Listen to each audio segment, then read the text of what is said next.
Bonsoir chers amis, je m'adresse à vous depuis Stepanakert, la capitale de la République de l'Artsakh, que nos grands médias continuent à appeler le Haut-Karabakh, ou le Nagorno-Karabakh.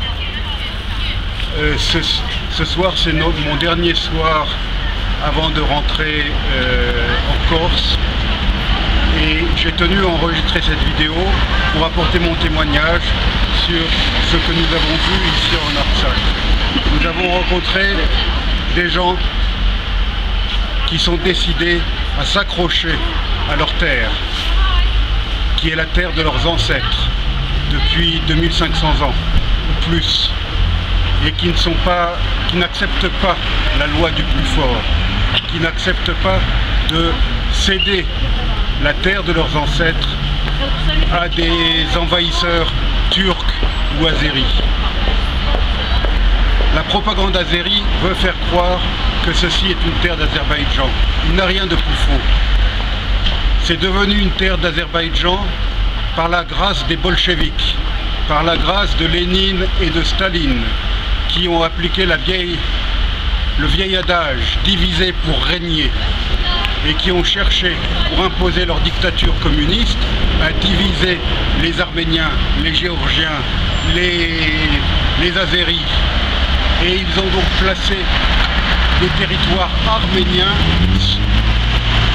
dans une entité administrative appelée République socialiste soviétique d'Azerbaïdjan, alors que ces territoires n'avaient rien à y faire. Le dictateur Aliyev, qui est devenu dictateur par la grâce de son père, puisque en Azerbaïdjan, la démocratie veut que l'on devienne dictateur de père en fils.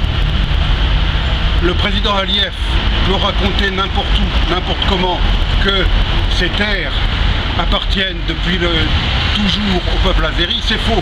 Il n'y a qu'à regarder autour de vous.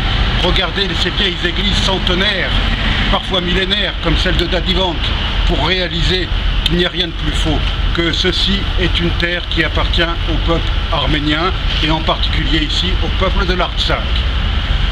Nous avons été très bien accueillis par ce peuple qui a perdu une grande partie de son territoire, mais qui fait face à l'adversité et qui n'a pas renoncé à ses droits ancestraux sur cette terre. Nous sommes venus ici pour témoigner de la solidarité du peuple corse, des peuples européens envers le peuple de l'Artsakh. Et à notre retour en Corse, nous allons continuer à témoigner de ce que nous avons vu et de la lutte du peuple de l'Artsakh pour sa liberté, pour son droit à disposer de lui-même, pour son droit à l'indépendance sur la terre de ses ancêtres. Je vous remercie et je vous dis à bientôt à mon retour à Bastia.